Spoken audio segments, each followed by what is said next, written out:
You'll disappear. As sources opine, King Charles that will make Harry live permanently in exile.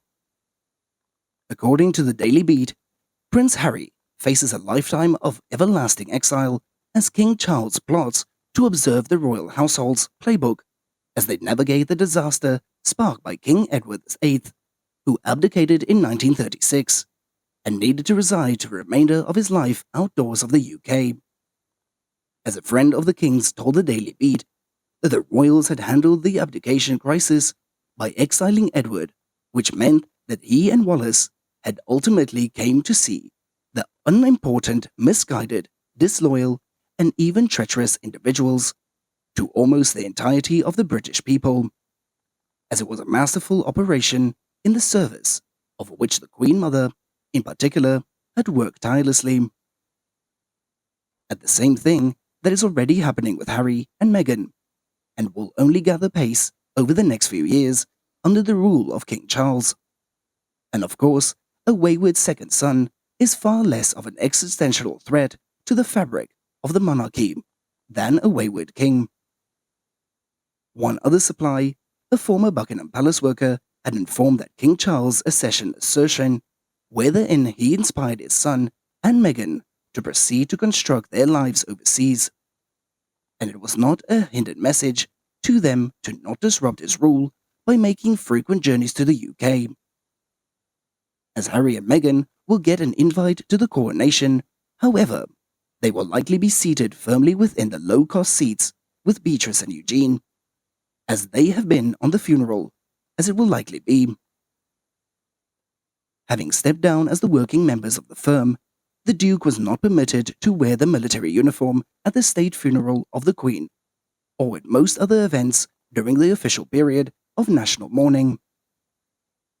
It has been claimed that the royal family will regret its bid to humiliate Prince Harry while he had mourned the death of his grandmother.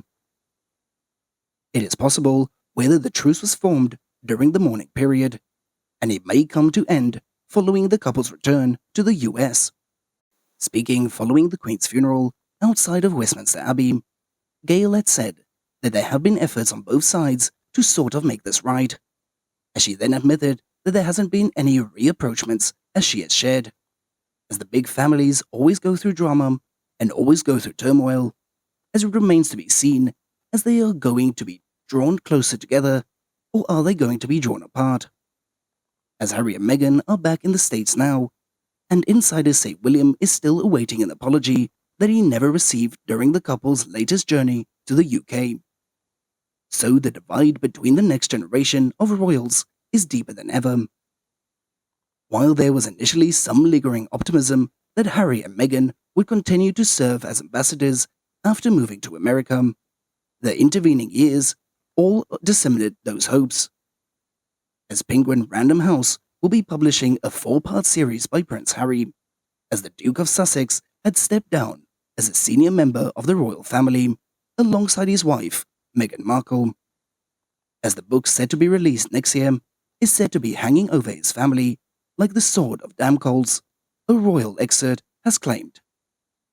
As the term is an allusion to the threat of an ever-present or imminent peril affecting those in position of power, writes the Express. And according to the royal commentator, Princess Eugenie may have to live in exile if she gets involved with Prince Harry's much-awaited memoirs, as the memories may have gone through royals before it even gets published, and Princess Eugenie will get to help out. And therefore, if the book is offensive to the royal family members, then she could be forced to duck out of the public eye.